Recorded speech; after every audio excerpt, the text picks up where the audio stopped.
Welcome to the SDA Housing Podcast, brought to you by NDIS Property Australia. Before starting this episode, we need to provide a general disclaimer. Information contained in this podcast is general in nature only. It does not take into account the objectives, financial situation, or needs of any particular person. You need to consider your financial situation and needs before making any decisions based on the information in this podcast. And you should consider seeking independent and professional advice for your personal circumstances. All right, let's begin. Hello everybody, my name is Minh and I'm your host today from NDIS Property Australia. And you listen to the SDA Housing Podcast, a show that explains, highlights, guides and brings awareness about all things SDA in this ever-changing NDIS world. Today we have a build designing company called Freedom Build Design, and our guest speaker is Nathan. Nathan, welcome. Thank you for having me and Happy New Year. Thank you very much. Good break? Yeah, absolutely fantastic and pretty much just back to it. Good. So right into this now. What is a build designer?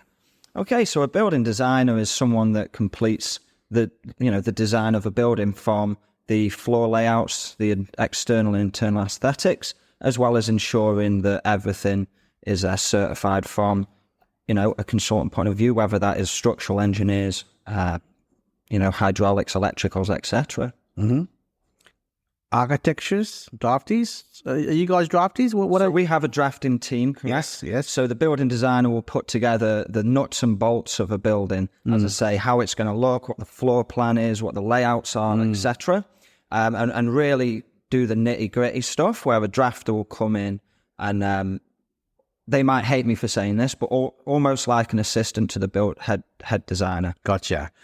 So your company, your organisation, how long have you guys been around for and why do you exist today? Okay, so Freedom Building Design's been around for about 4 years now. And I would say that the reason that we exist now is basically the director, Sjaan Lageman, has a personal tie to the NDIS and SDA world. And what started as a couple of projects turned very quickly into a passion of his and almost we exclusively deal in SDA now. So, yeah, I would say it's just personal ties to that side of the world, really. And where do you rank in the marketplace in terms of your service and your service delivery of what you do as a build design team in the SDA space? I guess everyone's going to say this, but I truly believe that we are Queensland's number one SDA designers. Is that in terms of volume or in terms of quality or not? In terms of quality, I think that the quality of work that we do and the way we approach the work is the best you will find. There's a lot of reasons I have to think that way. I'm sure everybody has that same opinion of themselves, but I think from a service point of view, a design point of view, and a project completion point of view, we certainly, I would say, are the Queensland leading SDA designers. Now, excuse my ignorance, but on behalf of listeners who are listening to this show at the moment, everyone can say they're the best at everything. And to a mum, dad investor or a sophisticated investor who's never been in the SDA space, who don't know who to go to, but you guys, like us, are purely SDA specialists, being the design side of it all. How does an organisation and a team like yours show and give comfort to a investor or developer that you're doing the right thing, your track record? How are you winning business at the moment out there? Okay, so I think it's really there's two sides to the coin here. It's building design is one side. As I'm sure you know, and maybe your listeners too, the SDA world is very specific. There's clear rules, clear legislation stating how the buildings need to be, whether that is for high physical, robust, fully accessible, etc. So we have an in-depth knowledge of how these designs need to be. So you have to first of all understand what you're trying to achieve. Is it high physical, robust, etc.? You then need to design specifically to that design regulation. There's no room for error or there's no room for skirting around something. It has to be very specific. So the design side of things is the first side. And then from there, it's not just good enough to have a design, because then what do? How do you get the town planners on board? How do you get the structural engineers on board, the electricals, mechanicals, etc.? So Freedom Building Design really is like a two-sided company. We have the building design side, which will absolutely take care of any customers or clients on that side. Yes. And then you have myself, who specializes in project management. So my job would be to be the voice for the client. Yes. I will basically find out or ascertain what they want to achieve, how they want to achieve it within budget, and then I put together the team to make that happen.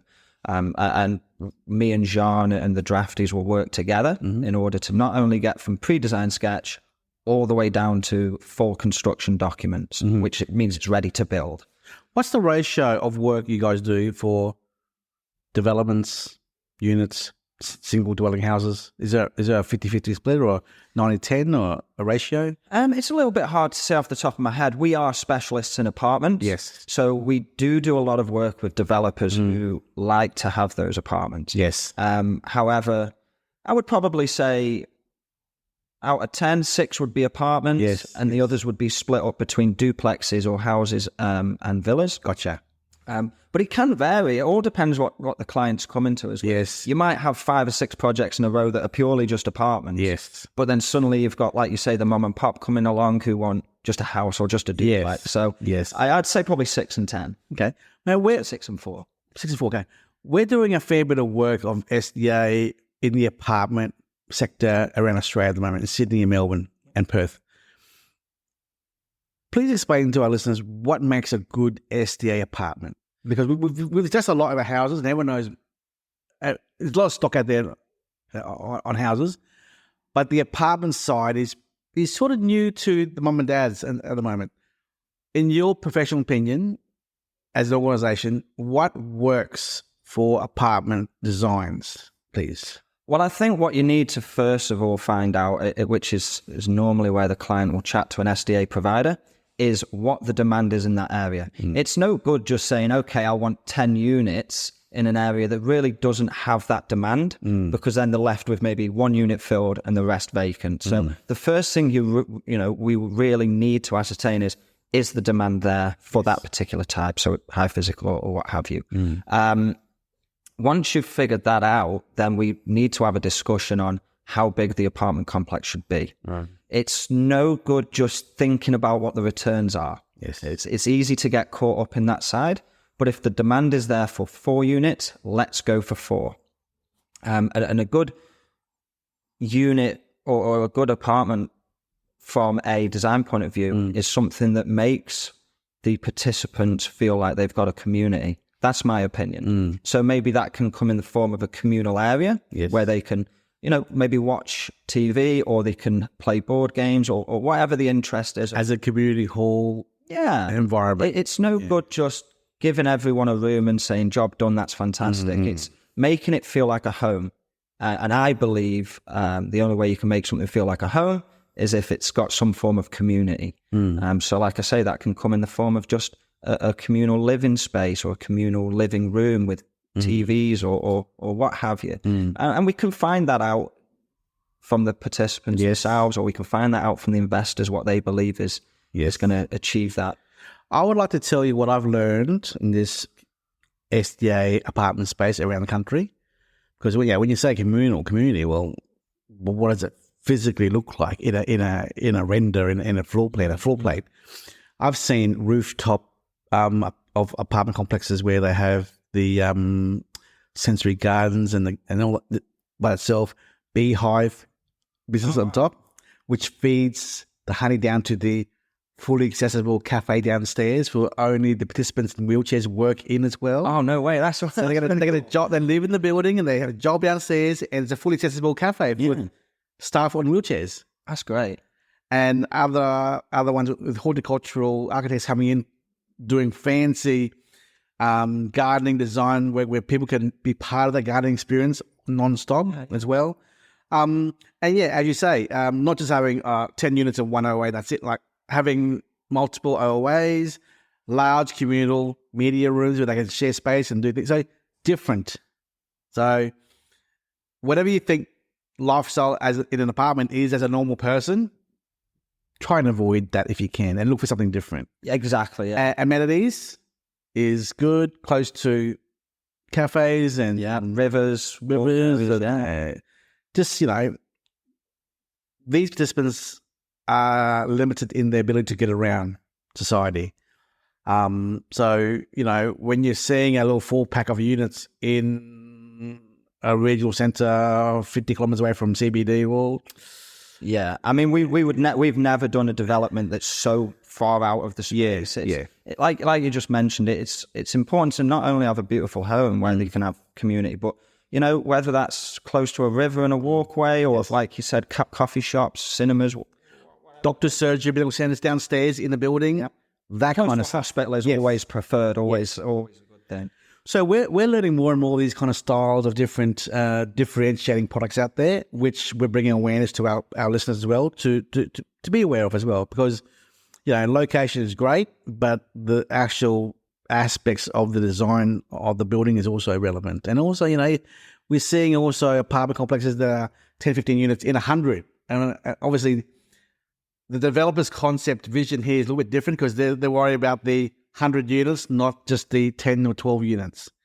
So there's a big difference in product when you're looking at a 100-unit high-rise with 10 in there and 1 OOA versus a purely 10 and 1 OOA complex only. Yeah. Totally different. Yeah, I mean, when I say we specialise in apartments, they're purely SDA apartments. We have done unit fit-outs, as you say, for large high-rises, but they're kind of few and far between at the moment.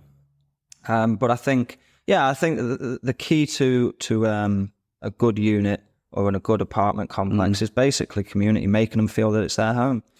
Speaking of community, I've heard a bit of a sad story once from another provider where in Bowen Hills, Brisbane here, it's a large high-rise and 10 units being SDA and 1 OA. And community could also be a negative topic because when you have 90 units of people in there and then 10 units of disabled people in there, I don't want to say it, but discrimination does occur, and people look at you. So they look at you in a weird way. They treat you differently, and they, and that's so. Some people, this is a fact. Some people do feel intimidated by living in such a large place full of,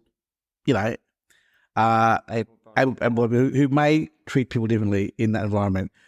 And in that kind of development project, the vision of this product was to cater for all the 100 units, not the 10. Yeah, exactly. And that's where as I say, when we're doing an apartment, it's normally purely an SDA apartment. Yeah. Participants. It's only about the SDA people. Yeah, there's no able-bodied people. Yeah. It's purely the participants involved.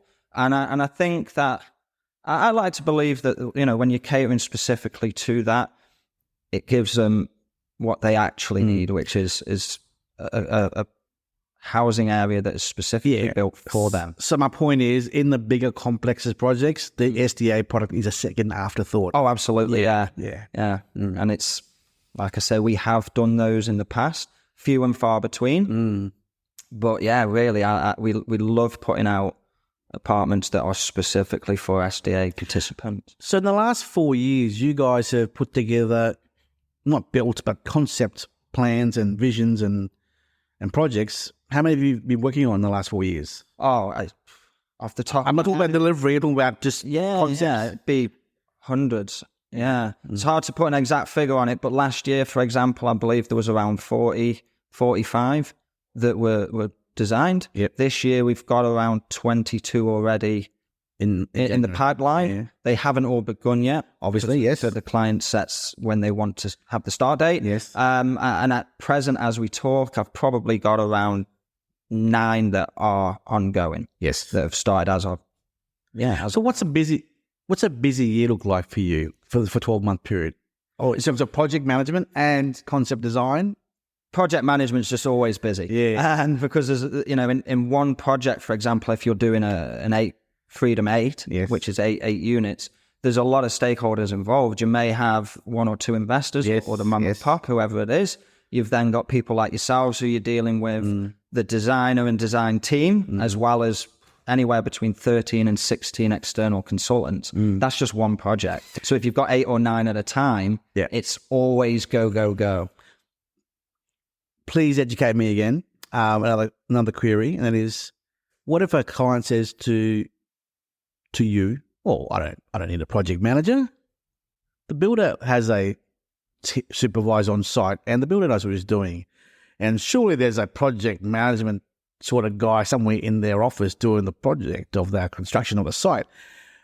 How do you respond to someone who's, I'm not saying cutting corners, but who are not aware of the complexity of needing a project manager in this kind of complex project? Yeah, if someone's talking about a construction manager, that's absolutely needed in the construction phase. They're not going to help you in the design and development stage. So first of all, they wouldn't be able to have that from a construction point of view. Again, it's not a requirement to have me. We can just do designs. But what I always say is the room for error when it comes to SDA is very easy to occur. And the room for error is zero. Exactly. You've got to have no error. Exactly. You just can't, any error that occurs has to go back to all the stakeholders involved, and everyone has to then have their input. So I would say that the reason I'm required in a project is because I take the stress away from the client. I will give them a full design map of what happens, what the stages are from the design, so they can follow that and be comfortable with it. And then I give them a full project breakdown as well of, these are the town planners we're using, these are the structural engineers, these are whoever's needed for that specific project. And I'm the person who goes back and forth, does the conversations, makes the changes, manages timeframes, manages budgets. If the client wants to do that, that is absolutely fine, they can. But I would always suggest put that pressure on me, and you guys follow the project knowing that it's going to get done. You talk about room for error, no room for error. Can we talk about some examples here, like 3 or 4 millimeters too short on the skirting board to the wall, 1-2 millimeters out for the toilet? Absolutely. Our placement. I mean, give me more examples here. How could it go wrong? What could go wrong? Sjaan would sit here. He's our head designer. He could sit here for 5 hours explaining what errors could occur in the design phase. But simply put, we're really talking about, for example, thresholds. You can't have a door threshold that's 4 mil out because the SDA assessor is going to walk around and go, failed. When that fails, it means the builder has to come back on site, fix the error, which takes time, money, and also puts pressure on the client, because then they worry about, well, if that's wrong, what else can be wrong? Yes. You've got, turning circles. If it's fully accessible, for example, there needs to be adequate room for the participant to turn around in the wheelchair. It's no good saying, here's a design and it's perfect for high physical, and then the participants who live there can't even turn their wheelchair to go back to the room or go to the other side of the kitchen. Yes. If that's wrong, I mean, if a turning circle doesn't adhere to the regulations, that can throw off the whole room. And then when you throw off the whole layout of a room, that can have a knock-on effect to the other rooms. So there's just no room for error. I think in residential projects, maybe you can go, oh, the threshold's 2 mil out, it's fine, and nobody's ever going to notice. But the participants in these situations will notice, and it will bring their quality of life down. It will cause, stress and annoyance to them. So the no room for error could go on for ages. It could be the height of windowsills. It could be the gradients of ramps. It goes on and on and on. From every area of a design needs to be perfect. But you see, Nathan, these investors have no idea. Correct. About compliance, SCA assessor, the tick of approval by the NDIA, the completion. They have full trust in a builder and their supervisor to do the right thing. So I guess your advice to people who are shopping around, talking to other builders and other designers and architects, what is your advice to them, our listeners, as what to watch out for? My first bit of advice would be, don't rush the process. I think people or some people can get wrapped up in the ROI per annum or whatever, and they look at that side of things. When it comes to getting a SDA designer, the first thing you need to know is, do they have a track record of completed projects? Not just completed projects, but ones that have passed SDA assessment and building certification. Yes. There are a lot of design companies who say, we are SDA designers, but really they're more residential and they'll just take the SDA work if it's there. Mm-hmm. So first of all, I'd say research.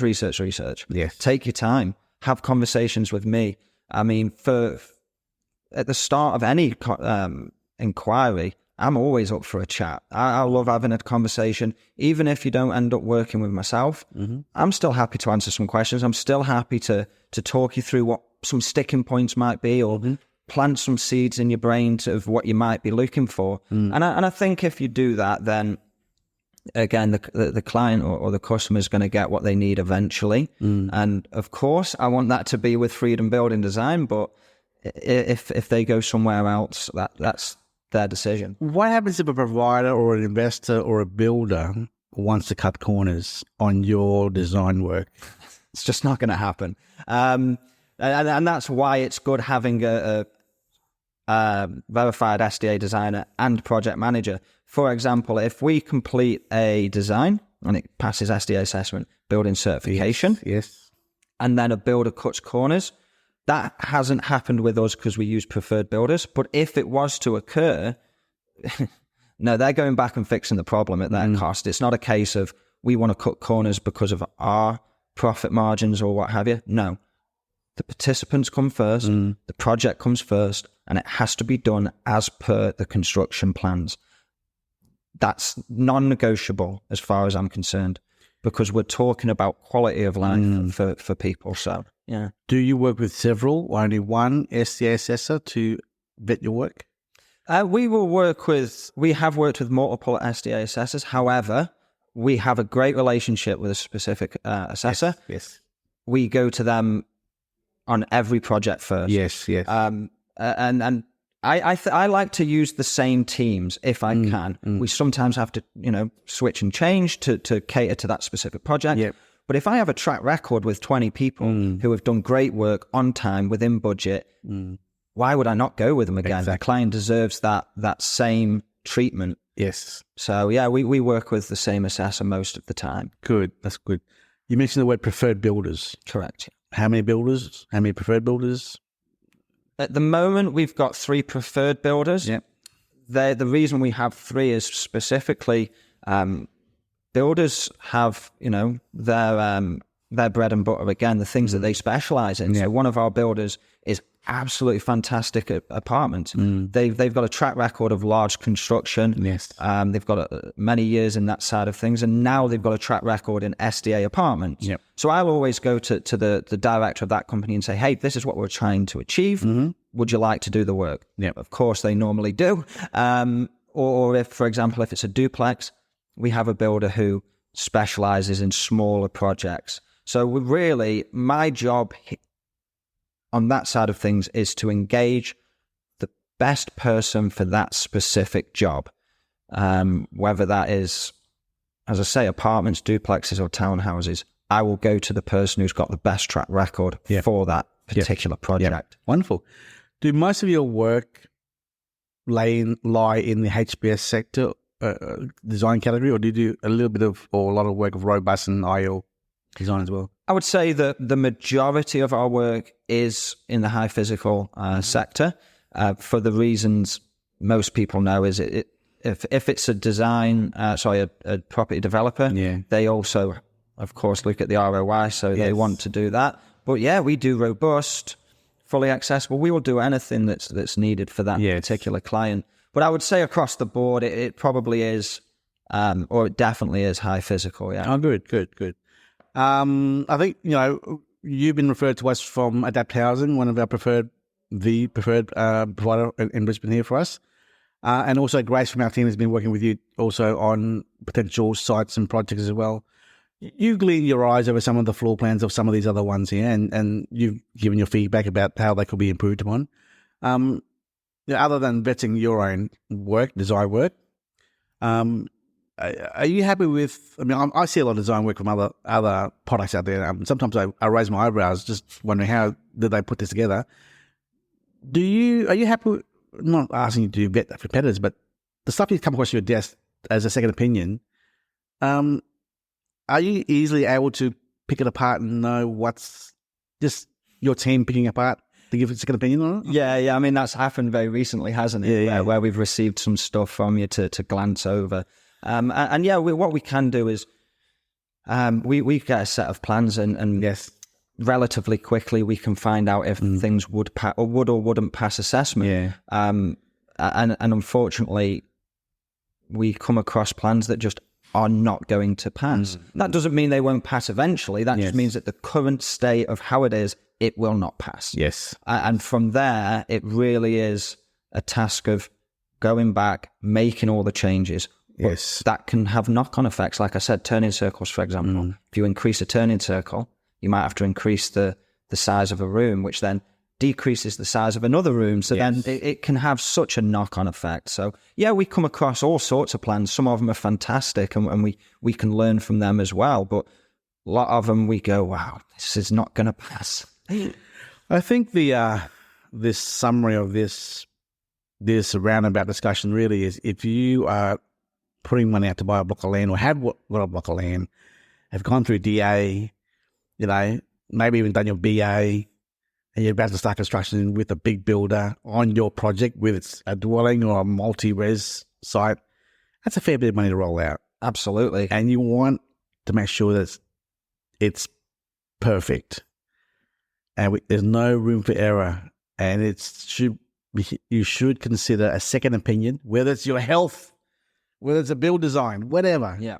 Get a second opinion to check that your design is going to work. And the last thing the clients want to do is go through a whole lengthy process of building design, certification, etc.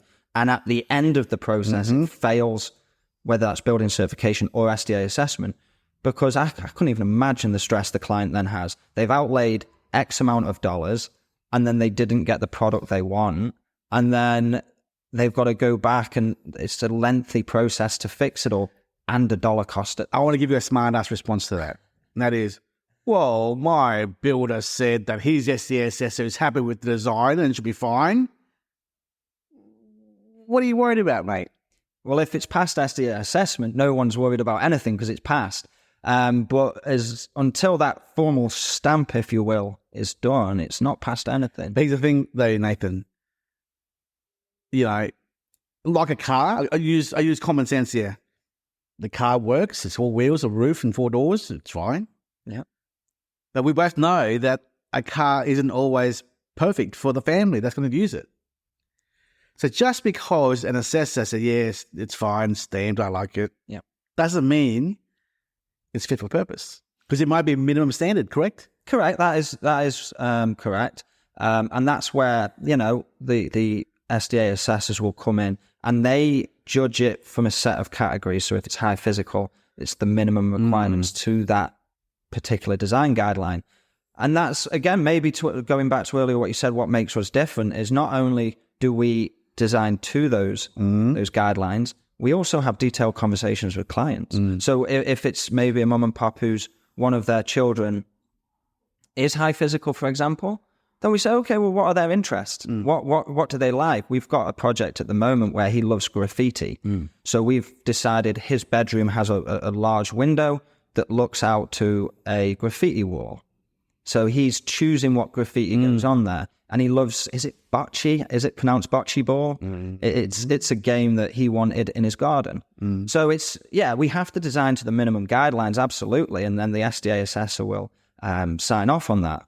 But then there's a secondary level of care as well. Yeah. What does a participant like? What do they dislike? How do they want it to be? So yeah, if it passes SDA assessment, that's key. If it doesn't, no one can live there.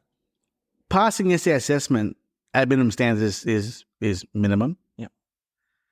But I think people should also use common sense. Absolutely. For example, 2-bedroom unit, 1 bathroom, a very small balcony, no storage space. Now, one could argue, hey, it beats minimum, it's compliant. But a small balcony with no storage space and only 1 bathroom? We don't pump out projects like that. I mean, we've got one over at Hope Island at the moment, and you'll go. Even I went on the balconies. It's like, it's bigger than mine. This is great, and it's overlooking a river. Yes. So I think this might come back to the fact Sjaan has a personal tie to this world, where the designs that we put out they have large balconies. The turning circles are always inadequate, and then some. So because if you are if I was a participant in a wheelchair in a HPS complex, I would look at all the apartments for rent. Going to look at every single one of them, turning space, storage space, balcony space, and I would choose the best one for me. absolutely, yeah. If that's going to be there forever. So if you have a 1-bedroom unit, I'm not choosing that one. Yeah. And that's why I think we have such a good track record, because you've seen some of our designs and what we've done. They're high end. They look absolutely gorgeous. And as I say, I was walking around the one in Hope Island just before Christmas, and I was like, wow, this is beautiful. It's absolutely beautiful. From the materials they're using for cupboards, to the flooring, to the views, to how it felt so open and spacious. And that can come through natural light or floor space. So yeah, the participant will definitely review with their options. And I'm very confident that 9 times out of 10, they'll always choose ours. Yes. So yeah, SDA assessment is the minimum. Yes. Then there's a level of care to make sure they feel comfortable as well. Yeah. I think with a lot of factors in the market at the moment, Nathan, we'll see a lot more product being created in the apartment market space because of lack of land. Correct. Yeah. Builders falling over everywhere. And how can you trust a builder if you don't know their cash flow and their liquidity? That's another concern. Yeah. Safety. I mean, living in a house with 5 other people. Last week there was ABC News about assaults, 7,500 assaults, of sexual assaults of participants in homes. Oh wow. By the carer or by other participants. That speaks for itself. I know we're going off track here with design, but if I want to save them, I want to live in a building by myself. Yeah. No one's coming to my house, in my apartment on level 5. Yeah, absolutely. But in a house on the street with 4 people, everyone.